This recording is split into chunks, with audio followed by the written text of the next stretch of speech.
Alright, welcome everyone. I think we'll get started. We have three writers with us here today to talk about coming of age in modern fiction. So I think they'll read from their works and talk about it in relation to coming of age stories, and then we'll open it up to any questions you have. So Susan Bernhard in the Center was born and raised in the Bitterroot Valley of western Montana. She graduated from the University of Maryland, and she lives with her husband and two children near Boston. Winterloon is her debut novel. Simeon is a cartoonist and writer living in Spokane, Washington. His graphic stories are included in various journals such as the Florida Review, OK Panky, and Rock and Sling. His graphic novel, Butcher Paper, was released by Scablands Books. And Justin Olson's debut young adult novel, Earth to Charlie, was released in April 2019 by Simon & Schuster. Justin is a native of Butte and is currently an independent film and TV producer.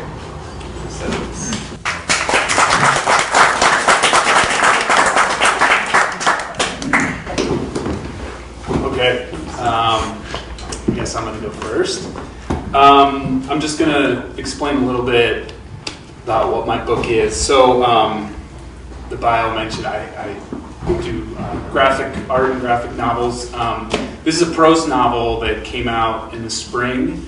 It's my first prose novel. It's a science fiction novel, and it's called The Obsoletes, and it's a coming of age story. And one thing I wanted to do, I think, was kind of complicate the things we pretty typically associate with coming of age, kind of like taking on adult responsibilities, like for the first time, like starting to orient our lives that way, with kind of an added element of drama, and it's from the perspective of robots who are teenagers. It's two twin brothers who are robots who have to kind of navigate their world, hiding the secret that they are robots. And I'm gonna read a little section from the beginning so you kind of get an idea of what some of the other added pressures are to their lives. But one thing that I wanted to have happen with this book was that I didn't want it to be there to be some big question all the way through, like, are they really like us, or are they, totally different? Like, the answer for me when I started writing it was they are. They're people. They're just robots. Okay, so they're not humans, but they're people. So they have emotions and feelings and everything that is the same as other 15-year-old kids that they're going to school with. They just have this secret, and a lot of people have secrets. Probably everybody has secrets. So that's something to kind of relate to. So it was a way to. It's also includes some kind of autobiographical elements, I would say. Takes place in Michigan in the early 90s, which happens to be exactly where I was and when I was 15 years old, kind of thinking about basketball. They're obsessed with basketball. So I was able to kind of take those elements, but then from the perspective of robots, which was a lot of fun to do. So I'm going to read a little bit from the beginning here. Okay. And they do become teenagers, but this starts with them back in fourth grade to kind of set the scene. So this is taking place a little bit before where most of the novel will be when they're like in high school. Fourth grade was a do-or-die year for Kanga and me. That spring, our parents became obsolete and vanished. One morning they were here, moving about our apartment in routine fashion, watching TV, drinking coffee, wiping grease from their armpits, waving goodbye as we left for the bus stop. When we got home that afternoon, they were gone. Kanga and I stood in the living room, which was suddenly huge with neither mom nor dad in it. Their possessions remained throughout the apartment, but in place of their bodies was the faint odor of sawdust. My central processor was overloaded, and I made the error of offering my brother a logical explanation for our parents' sudden disappearance. Mom and Dad must have realized they were obsolete. I mean, they were programmed to raise us, but now that's over. We don't need them anymore. So I bet they just stopped whatever they were doing, got into Dad's van, and drove to Detroit. to the address in the back of the directions where obsolete robots are supposed to go. Maybe it's a laboratory. Maybe it's just a dump. Don't say that! Kanga plugged his ears with his thumbs. Mom and Dad aren't in a dump. They would never just leave us. Somebody... He spun around and ran into the kitchenette, as if Mom might be hiding there. Then he darted into Mom and Dad's bedroom. Somebody must have kidnapped them. Somebody's got them in their basement all chained up. We gotta save them, Daryl. It's important to note that Kanga and I were not identical twins. I was taller by an inch. He had a widow's peak. My wrists were a constellation of freckles. Kanga had twin birthmarks on each shoulder. And not to put too fine a point on it, I was the good robot, and Kanga was, let's say, uniquely programmed. While I fully understood that our existence was the result of a grand social experiment that required us to covertly navigate our environment, to interact with our human peers just enough to appear human ourselves, to speak sentences to them, but only after having listened to 100 sentences spoken by them, and, above all else, to avoid detection, Kanga simply believed he was human. My brother's denial was Mom's fault. She never mentioned the word robot in his presence because Kanga's eyelids would malfunction at the acknowledgement of what we really were, so she just stopped doing it. Mom still got Kanga to do everything normal robots did: drink lots of fluids, insert a food receptacle before eating, plug his fingers into an outlet every night, etc. But she acted like every family in our apartment building was doing that too. She probably convinced herself that Kanga's existential delusion was somehow an asset to his survival. She loved him, after all. But now Mom was gone, and Dad along with her. I was the new mom. And if I was going to persuade Kanga to accept that he was a robot, it wouldn't happen overnight. Look around, I said the day Mom and Dad disappeared. Do you see any signs of struggle here? They weren't kidnapped, Kanga. They left on their own. Obsolescence, I had to choose my words carefully. Obsolescence happens to all parents. It's part of life. Mom and Dad did a fantastic job raising us, but that job is over. They're retired. Haven't they earned it? I'm sure they still love us wherever they are. Kanga crossed his arms. I'm going to find them. Look, my patience was gone. Obsolescence is forever, Kanga. We don't need Mom and Dad anymore. They don't need us. Besides, obsolete people are a danger to themselves and everybody around them. It's spelled out very clearly in the directions on page 593. Do I need to read that section to you? No, because I can. Our copy of the directions is right over. Don't, please. I was playing dirty. The directions was a how-to guide for being a robot, specifically for being us, a pair of Detroit 600s and our parent units, but they were mere 400 series models. I read it to understand my strengths and weaknesses, my capabilities and functions. Kanga avoided it for the same reasons. Reading it to us, Mom had always substituted the word person for robot, a practice I shamefully continued after she left. If nothing else, the directions was a tool to get Kanga in line, a threat. And maybe somewhere deep in his processor he was listening, putting together the pieces of just how different we were from everybody else. But even Kanga had to realize that Mom and Dad were dreadfully obsolete. Don't get me wrong, I loved them, as I was programmed to do. But our parents were designed for a single purpose: to see Kanga and myself safely through our early years. They did an admirable job. We survived. Dad didn't run us over with his van, though he once squished the toe of Kanga's sneaker. Mom did the best she could with a battery that seemed to be perpetually drained. That was their main problem. Fully charged with electricity, Mom and Dad were thoughtful, caring parents. But this optimization lasted only about 45 minutes. After that, their efficacy declined steeply. Sad. Mom's vocabulary would shrink to a tiny list of dialogue options, restricting her to only certain public interactions.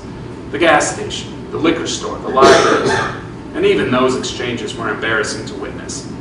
When her battery was low, Mom used to go to the pond at the park with a loaf of bread and leave us in the car while she fed the ducks. Sometimes I would find her slumped next to a power outlet at home, cross-eyed, her fingers twitching against the floor, as if she'd forgotten how to plug them in and recharge. I would have to lift Mom's fingers to the outlet and jam them in until the juice started flowing. Still, she made a point to read us bedtime stories every night. But should a 1-year-old have to correct his mother on the pronunciation of the word caboose? The problem with our parents becoming obsolete and vanishing like they did was that Mom had convinced Kanga we were all some sort of family. But the directions included just one chapter on upkeep for Mom and Dad, while the other 1,200 plus pages were about maintenance for us. Mechanically speaking, Kanga and I were from a different planet than Mom and Dad. Our newer bodies had been designed to evolve over time, to grow and mature. Inside Kanga and me was a factory's worth of high-test plastic components, onto which molecularly precise amounts of chemicals were time-released, causing our synthetic bones, muscles, and skin to expand at the exact growth rate of a typical human boy. Mom and Dad were made of stock fiberglass. Nothing about them ever changed. The day they disappeared was the best day of my life. Thanks.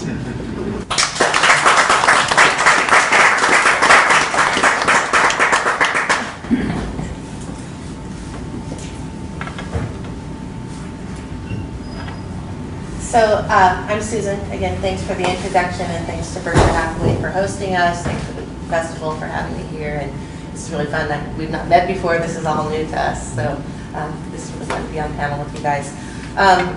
So Winter Moon is my debut novel. It's the story of a boy who was abandoned by his father after his mother drowns in a iced over Minnesota lake. It's a very traditional coming of age story in many ways. I'm going to read today kind of the love story part of this book. I think when the boy Wes is abandoned by his father, he ends up living with his grandparents in the house where his mother was raised, and he's surrounded by her ghosts and secrets from her past that he has to start to kind of contend with. And a lot of the novel is, it's been described as bleak, and I'm okay with that.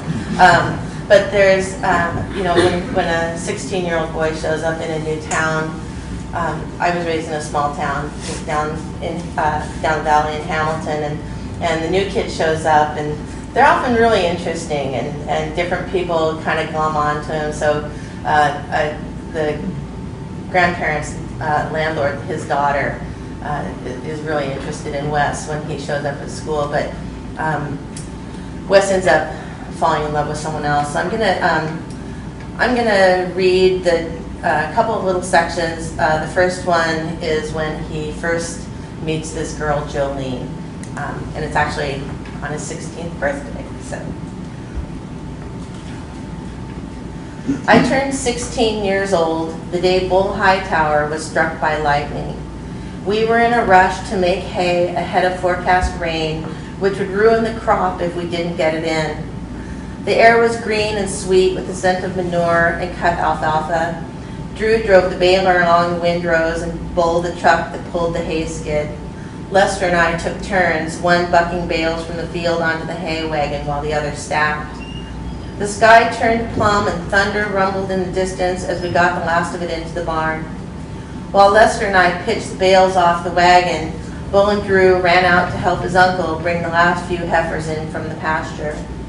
We could hear their shouts and whistles and claps, the yipping of Drew's dog Tadpole over the mounting thunder. The crack almost knocked me off my feet. Lester and I cursed in unison, then raced from the barn. Drew and his uncle were running back to the pasture while a group of heifers crowded their heads together in the barnyard, their chestnut eyes rolling in the whites like biddies gossiping at a fence. Bull was staggering in the field, taking a step, dropping to a knee, trying to get up again. A cow was down next to him. "Get those cows in. I'll bring Bull's truck around," Lester yelled. I smacked the heifers, herded them into the barn, and then ran to open the pasture gate. Lester pulled the two-tone Ford around the side of the barn. I jumped in the back, banging my head against the cab window. I righted myself, only to get dropped again when Lester slid to a stop.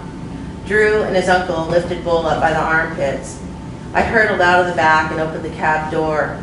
The smell of smoked meat hung in the air as Drew and his uncle slid Bull across the bench seat. He slumped next to Lester, who kept saying it was going to be okay, as if he needed to reassure the both of them. Drew's uncle grabbed the dirty horse blanket from behind the seat and wrapped it around Bull. I got a closer look at the electrocuted cow, smoldering next to a burned patch of grass. A whole side of it was blackened and singed down to open flesh. You boys get him into the hospital. Drew, get in there next to him and keep him warm. He's in shock. I'll call ahead to let them know you're coming, and I'll call Mona and Troy. Lester, you put the hammer down now, you hear?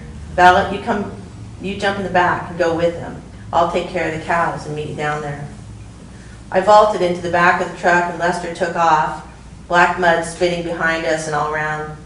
The rain turned to hail by the time we hit pavement. It was 5 miles into town and the hailstones got bigger with each mile.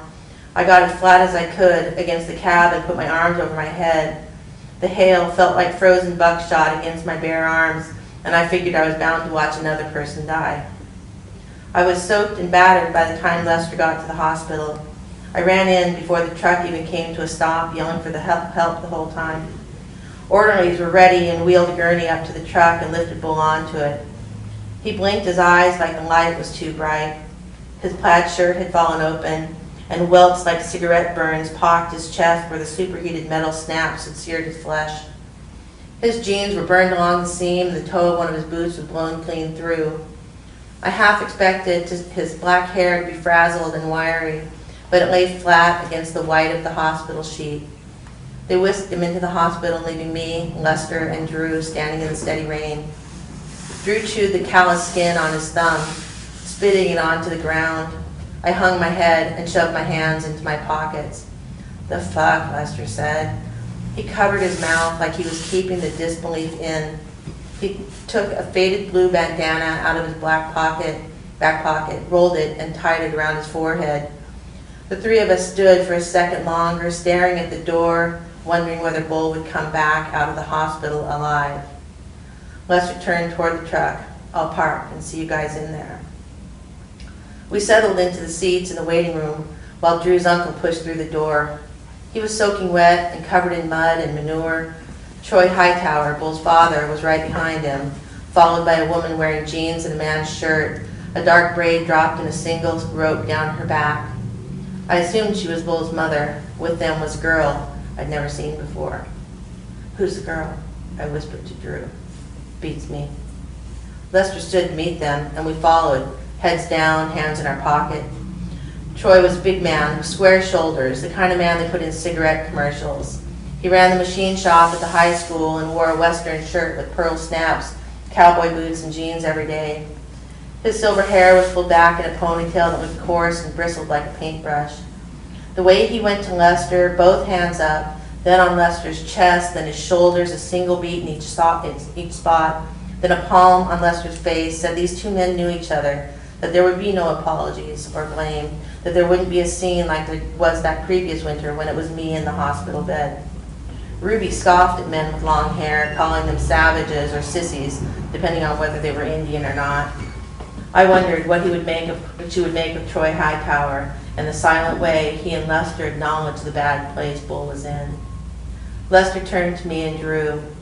"You guys know Drew, right? And this is Wes." I raised my hand, then felt stupid, like I'd mocked them with the how gesture we did when we were kids playing cowboy and Indians, when we would run around the field whooping and tapping our hands to our mouths. I tried to cover and quickly extended it instead. "Ballot," I said, "Wes Ballot." Troy's hand was big around mine. I could feel the roughness of his palm and watch his branch-like fingers wrap and grip my hand. "Glad to meet you. Wish it was under better circumstances." The woman next to Troy touched Drew's shoulder and put her hand out to me. Mona, Bull's stepmother. As we shook hands, I glanced at the girl. She caught my eye out of the corner of hers, then let them sink, like she was reviewing a checklist. Based on the blankness of her expression and the way she blinked to move her gaze, I guessed I didn't tick any boxes. I smiled weakly and let Mona's hand drop when she turned to Drew. "Drew, how's your mom?" "Ah, she's good. I'll tell her you asked after her." I wish there was a snapshot of that moment of Drew and his uncle, a couple of hayseed farmers nervously shifting from one mud-caked boot to the other, of Mona and Troy Hightower clutching each other, concerned, burrowing into the dark lines of their faces, of Lester Two Kills, puffing up his chest, retelling the story of our drive through the hail, and of this girl who turned out to be Mona's niece, Jolene Oliver, who had only just come back to live in Loma, and of me, gaped and breathless, struck, not able to stop staring at Jolene, at her one exposed shoulder, brown and polished, at the way her lips moved while she listened to Lester, at the pink nail on her ring finger that traced the toffee-colored crescent moon scar on her cheekbone. I have looked at that picture in my head going on a dozen years. I would like to hold that picture in my hand.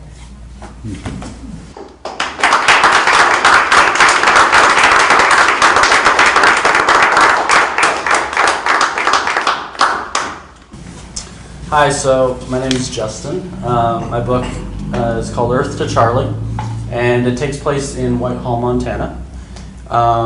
And the main character, Charlie Dickens, is 14, and this is very much coming of age as well, in the sense that I think one thing about coming of age is like a little bit of a loss of innocence, realizing the world is a little more complex and not so black and white as you believe. So I'm going to just read the first chapter, which isn't too long. And the setup is he believes his mom was abducted by aliens. So he spends his nights searching for aliens to be abducted as well, because he wants to join her and leave this shitty little existence he has in Whitehall, where he has no friends except for a next door neighbor and a three-legged dog. And he gets bullied at high school because of his name and things like that. So he's really longing to be abducted as well. In this first chapter, he's slowly starting to drift to sleep, and he thinks he sees and hears something, and it starts his journey of really kind of coming to terms with his life and what happened to his mom, things like that. So this first chapter is called The Great White Shock. My mind drifts from one thought to the next. My bed sheets are finally warm. I roll to one side, then to the other. After a bit of adjusting, I find myself on my back, my eyes shut. I wait restlessly for sleep to find me. The house is so deadened of people and activity that the air feels heavy and stagnant. If someone were to walk into my room right now, they'd think it was a tomb, and I, the body. Lying here, I think of this time when I was 5, and my mom was watching me in front of our house. I was riding my tricycle on the sidewalk, and I flew past her and shouted, "I'm flying!" I always believed I was a plane pilot on my tricycle, and later on my bike, but I've outgrown make-believe. I rode back, and she smiled, her perfect white teeth showing in the bright sun, the bandana holding her wild hair in place, and she pointed up. She said, "You were in the sky, Charlie. You're the best pilot in the world." I laughed and repeated, "I'm the best pilot in the world." I pedaled down the road before turning my tricycle around to face her. I stared at the road, the imaginary runway, as it continued on in front of me for what seemed like forever. My flashback is cut short when I hear a large buzz coming from outside my window. It sounds electric, like a weed eater, only it's so loud that I have to cover my ears. But the buzz is secondary to the light, which flashes so brightly I'm momentarily blinded. I sit up with a start and see the white light dissipate as rapidly as it arrived. I grab my glasses on the nightstand, and within a half a second, I am at my window, pulling up the blinds and staring out across the night sky. I see nothing, but that doesn't stop me from darting out my room, down the wooden stairs, and out the back patio door. My bare feet feel cold as I run through the blades of grass. The night air cools my arms and legs too, but I have to run after that light. I have to follow it, and when I make it to the edge of my yard, I realize I am trapped by our chain-link fence. Standing there, under the crystal clear sky, I worry that the light is long gone. Then again, it might have landed somewhere near me, in the forest. As this is the first time, and might be the only time, I've witnessed a likely UFO encounter. I have no choice but to chase it. I bolt inside and run up the stairs for my shoes and hoodie. I flip on my bedroom light and see the mess that is my bedroom. The floor is a swirl of clothes, magazines, books, and more clothes. I look for my socks but can't find any. Come on! There's one white sock under a sweater. I toss books aside and find a black sock. It'll have to work. Time isn't on my side and I'm getting frustrated. I grab a sweater which says Whitehall High Trojans on the front in purple letters with a purple armored helmet underneath. I hate this sweater, but it's the only one within reach. As I turn to my door, there's a silhouette blocking my escape. What in the Lord's name are you doing? You should be in bed. Even 5 feet away, I smell the beer on his breath and clothes. I can't tell him. Not moving from the door, my dad seems like he gives zero shits about my frantic pace. I need to go, I say. I'll be back soon, though I hope that's not true. It's a school night, Charlie. You're not going anywhere. My dad, even drunk, can enforce his parental responsibilities. He works at the Golden Sunlight Mine and always has a 5 o'clock shadow and dirt under his fingernails. His clothes always look like they should have been shredded into rags years ago. I bounce on the balls of my feet. Come on, Dad, please. This is a matter of life and death, after all. Moseying into my room as if he has all the time in the world, he says, "This better not be about some UFO nonsense." I notice that as my dad approaches me, my door is left wide open, so I dart past him. But I trip on a pile of clothes, and the next thing I know, I'm face down on the floor. I roll over, and my dad is towering above me like a giant. My heart beats heavily at the thought of the UFO flying away, leaving me here. I just stare at my dad. He makes no effort to help me up. Instead, he walks to my window and searches the sky. Nope, nothing out there. Nothing ever out there. The blinds hit the windowsill, and with a definite thud, he lets go of the string and steps over me and heads to the door. Go to bed, but I'm glad to see you're wearing your birthday present. He starts to close my door, but then stops. And you know better than trying to run away like that. What has gotten into you? My bedroom door slams shut and my world shakes. I sit on the floor, unable to chase after the one thing that came to save me, though my search is far from over.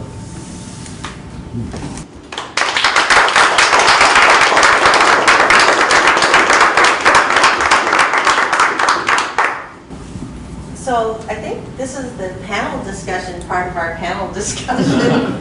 So I don't know why I'm starting, but I'll just go ahead and put this out there. I'm just curious if both of you set out to write a coming of age novel, or if it became that, and and disclosure, I did not.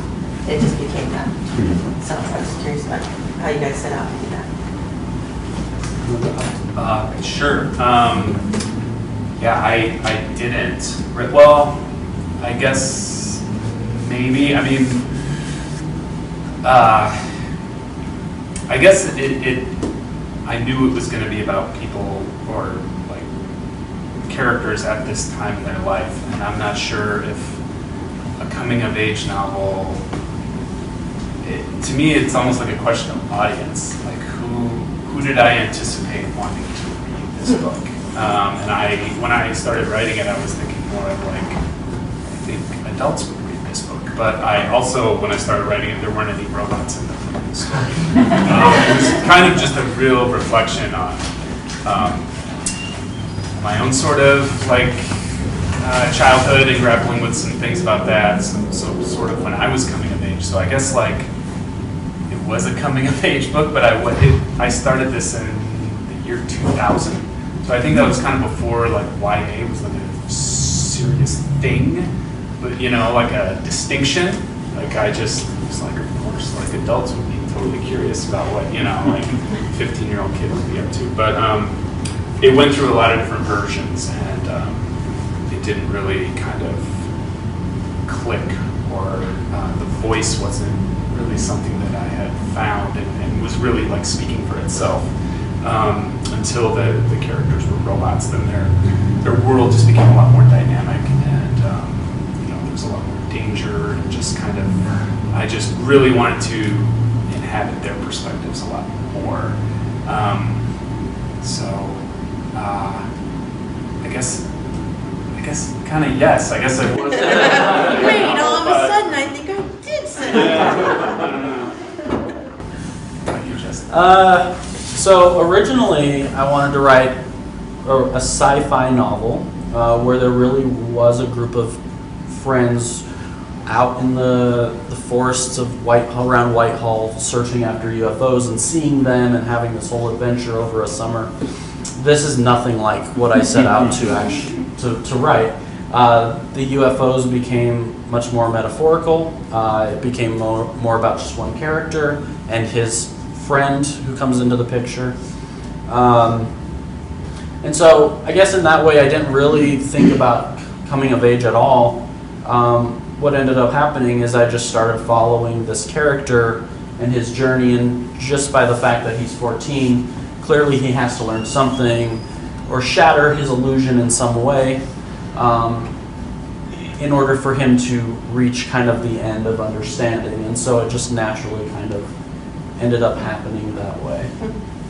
I'd like to know, though, because I think there's a lot of different interpretations of what coming of age is. How would you define coming of age in terms of just like a general? I think that was, for me, I think that was one of the reasons why I didn't realize I was writing it, was because it never really entered my writer conscience that was what I was doing. And actually it wasn't until I tried to sell the book and was looking for an agent, and I would get agents saying, yeah, I really like this, but nobody reads coming of age. I was like, wait, they don't? Did I write that? Like, I was like, wait, what have I done? Right. I had no idea that I had screwed this up so badly that I'd written a whole novel that nobody would want to read and that agents wouldn't want to have because nobody reads coming of age. I was like, but wait, what about all these books that are like this novel that I don't think of them as coming of age, but as soon as you put a teenage protagonist at the center of your book, and that teenager will automatically, unless you've written it, unless you've written kind of a bad book, something's going to change over the course of whatever the time span is, and they will come of age, or they will, fail to thrive. So I guess that's, it's just that movement into adulthood somehow, and Yeah. for me. Yeah, I think most YA books actually are coming of age, really. I mean, even if they don't say they are, there's an element of that. So are both of yours shelved as YA? Yes. And young adult? Sorry, young adult. Oh. Sorry. Yeah, so young adult fiction, it's kind of considered, for teenagers basically. It can be pretty advanced. It can be gritty. A lot of adults read young adult because it has this, that movement. And then I think a lot of us think about that time in our lives still. I'm a little bit older, and I still think about that time in my life, and it's very formative for how we go into the big bad world. When I was trying to sell this, some people said, "Oh, is this YA?" And I didn't. I always thought it was adult literary fiction, but I know that some people and it's shelved that way. It is shelved. Yeah, mine is too, but I don't know. Like, I intended it to be like adult, that adults would read this. I mean, especially like taking place kind of in the past as it does. Like, there are a lot of references, callbacks that like adults will get. But I have also been a middle school teacher, and reading some of, like I say, started writing this before there was that big distinction. I've read a lot more YA, and the rules for that have been a lot looser. It basically does boil down to how old is the protagonist, and it's hard to even think of things that could be prohibitive for them to do because it just includes everything. I think that YA is supposed to have some kind of a redemptive narrative arc. I think that's part of what distinguishes it from adult literary fiction is there doesn't have to be any redemption, basically. I think, something like that. Maybe there's experts in the audience who can tell us better that story. What else? What else should I talk about? Anyone else have any questions? How did you, so you said you didn't set out to write a book about robots. So what led you to that? And are you a robot? I get that question a lot, you know, I mean. My husband thought he was a robot for a couple of years in middle school. He was pretty convinced that Yeah. he was like checking. He was checking. He was checking. Checking the boxes. I mean, if anything, this book will just teach you how to check. There are some pretty intense ways to check. I don't think so. But it was kind of like beginning by writing what you know. So taking a familiar setting, taking a familiar set of circumstances, but the kind of drama and especially the relationship, family drama in the book wasn't quite there. This is mostly, I would say, a book about brothers, more so even than being about robots, because the two characters, their relationship is the central one in the book. And that was there only after a revision from that first point, but it was strong, but it still lacked something. And I had started, I wrote a short story about robots who work in a factory, and I just really enjoyed it. And then I was at school teaching one day, and it just sort of dawned on me, what if those boys were robots?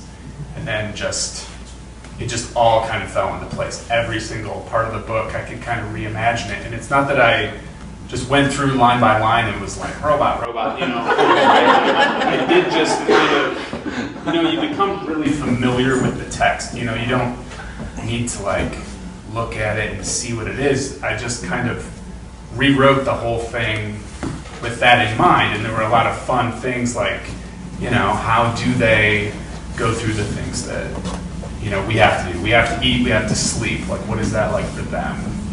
What are going to be the hardships when they try to hide their identities at school and other situations, other unexpected situations. They end up, one of the brothers is on the basketball team, which is something they would normally totally not want to do because it draws attention to them. So how are they going to go through that? So just those kind of really sort of mundane teenage things became a lot more exciting when they're robots trying to hide something. So it's just a long process of kind of not giving up, or maybe not kind of settling for something that wasn't quite there yet, I think. So hopefully the next book will take less than 18 years to kind of get to robots in it. If not, maybe consider putting some robots in it. I like what you said though about hiding your identity, because you're talking about robots hiding their robot identity, but I think that's kind of a hallmark too of coming of age stories is how teenagers of all stripes hide behind some kind of a facade and trying to find that place where they get to be, where we get to be our true selves. And that's, there's some parts of that in this as well. Is that kind of what Earth to Charlie's about? Well, for sure, yeah. There's always that and in fact, there's a whole bit where the mom kind of did something very weird and crazy in front of the town, and that kind of weighs on Charlie as well. So in a way, and his dad's always telling him, stop looking for UFOs, you do not want to end up like your mother, like the butt of the town and things like that. So it is this is who I am publicly, but this isn't who I am in private, and so there's definitely that. And I think it's interesting, I was trying to think back, I did not try to sell this as a coming of age novel either. Yeah. And I actually don't know if that's even really liked. Do you know what I mean? They were saying it's, in fact, so I'm trying to sell a movie in Hollywood, and it is really a coming of age movie, but every time you talk to a financier, they're like, no, we do not want to touch coming of age. And yet they do. And yet they do. All the time. But you have to hide it under, well, it's a comedy with some drama. Yeah. And then it really is It's a comedy it with really, some drama. It really isn't coming of age. Teenagers. Some shit. Yep. Yeah, there is a stigma of coming of age. Yeah, which is really strange. Yeah. So your book has to hide its identity, just like A little bit, Yeah. So I just want to say I hate the labels, because we have a book club and we just read a book and someone said, oh, it's a coming of age story. And it was so dismissive, and it was a good book, and I just hated that. And so I don't know how you get away from that. There's a bookstore in Missoula, they have a section called literature, and then you have to wonder what's the rest of it. So I'm sorry that you can't just like say literature, science fiction, literature, drama, you know, that it still is good to have a coming of age story. Yeah, yeah. I mean, when I was querying agents, when I was trying to find an agent, you typically have to compare your book to some other books. Mm-hmm. And you know, I was comparing my novel to The Roundhouse by Louise Erdrich, which is you know, it's a coming of age novel, but no one's saying, Louise Erdrich, you can't write this book because, you know, coming of age, nobody likes that. You know, of course you can write that book. But and it was I don't think I've suffered from that label, but I agree with you. I don't appreciate it necessarily. Other questions? You guys, are you writing another book? Yes, I finished another one. Well, this is actually my 5th novel, but the first one that sold. And then I have one that is out to publishers right now. Great. Yeah, so fingers crossed. What's that? Actually, I've written 8. I'm actually just That's a secret. this one was my 5th. I've written 3 since this one. I'm 33, but well, this one took 2 years to come out. So, yeah. And do you have something you're working on now? I'm right at the beginning of kind of working on it. Is it more fiction or graphic novel? This will probably be prose, yeah, but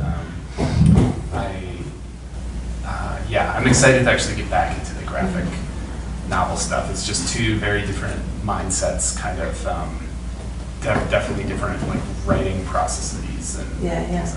Maureen? So, what is prose and what is a graphic novel? So prose will just be like your typical novel, and then a graphic novel, like a big comic book. So actual. Yeah, illustrations. Okay, because you're an illustrator. Yeah. So. What do you teach in junior high? Are you an art teacher? I actually am not anymore. Up until last spring, I was teaching English in middle school, and now I'm going to be teaching at Eastern Washington graphic design. So it's an exciting new, different age group and different, set of skills. And I'm excited to get back into that. So I think I kind of wanted to do a little more prose, but like I'm just going to be drawn way more into that world. So yeah. Emily, did you have a question? How have you, since you started out in the graphic novel world, how did you feel like it affected your prose, if at all, like as you were writing the prose novels? I think, well, I actually did start probably more like in the prose area. I got my MFA at the university here in 2004, and it was a little bit after that I started drawing comics, and then it just sort of took over. So I'd already written the first draft of this, like nothing like this, but 18 years ago. yeah. I kind of think they inform each other because when I'm doing graphic stuff, I want the illustrations to carry as much of the weight as possible. I like there to be as little actual text on the page as I can get away with. And if it's none, then that's just great. Or if the text is doing something else, that's great too. So it kind of, I guess, forces you to look at whether it's just prose or whether it's images too, like, is everything in there necessary? So I guess it's made me a little more like critical of my prose writing, to just be like, is this just, what's this adding to it? Yeah. So James, did you have a question? So, having all been writers who sort of accidentally wrote coming of age novels, and having seen the way that that can be received by the publishing world and the challenges that you have in selling a book that gets sort of pigeonholed as a coming-of-age novel. Would you ever again write a coming-of-age novel? And if you started to find a novel moving that way, would you feel compelled to like back away from that? And then second question, what would you tell a writer, beginning writer, emerging, whatever, a young writer, who was working on a novel that was turning into a coming-of-age novel? Would you encourage them with that? Or would you, like, how would you handle that? Would you try to steer them away from that in an attempt to sort of, in their best interests, have them come up with something that the publishing industry might be more interested in? I think it's hard enough to write a novel. It is hard work writing a novel, and if someone asked me that, I would never discourage anyone from writing whatever it was that they were feeling at the moment. And forget the reader, as much as you can. And when you're writing your first novel, I think it's much easier to forget the reader and forget the market and just go with what is inspiring you. It's after you publish a novel that you suddenly see the other side of this weird industry, and you're like, oh God, am I going to have readers? Am I going to get reviews? You get exposed to this other thing, that's the publishing industry, and I think it's much harder. So I'd never discourage someone, but I would, the debut's out of the way, and the piece I'm working on now, there's a person who's young, and I made her older just to make sure that I don't fall backwards. She was a little young for me, and maybe she needs to be just a little bit older so I don't flash back into some place in freaking high school. I was like, no, God, no teenagers, no more teenagers. So, from here on out, I am teen free. And my teenagers have left my own house too, so it's like teen free zone. What about you guys? I actually don't. I don't think there's anything inherently wrong with coming of age. I think it's just when trying to sell it, it becomes an issue, which is, I think coming of age is stories we can all identify with. I would hide that behind whatever else the book is about. So write the coming of age story, write whatever story character you're following. This, I said it was a contemporary, realistic fiction book, for young adults. And that worked. Mm-hmm. So there's always another label you can put in front of coming of age to kind of obscure that. I definitely have never talked so much about coming of age as I have right now. So it wasn't even like the publisher wouldn't describe it that way. They were just like, it's a science fiction novel. So I think you can just go for it. Like, kind of like we were saying, like, you kind of have to come of age. Like, if you're writing about a certain age group, they're just going to come of age because that's what's happening. And like, young adult literature is very popular. Like, kids read, their teachers, like I used to be, force them to read all the time, so they have to have a book. So it's a good industry. I would not shy away from writing about teenage protagonists, and I think those labels aren't really helpful. So if it's good, if it's keeping people's attention and it's compelling, like, that's great. Yeah, the only people that want the labels are the publishing industry. Exactly. If that's it, I think we're out of time. So thank you all very much. Thank you.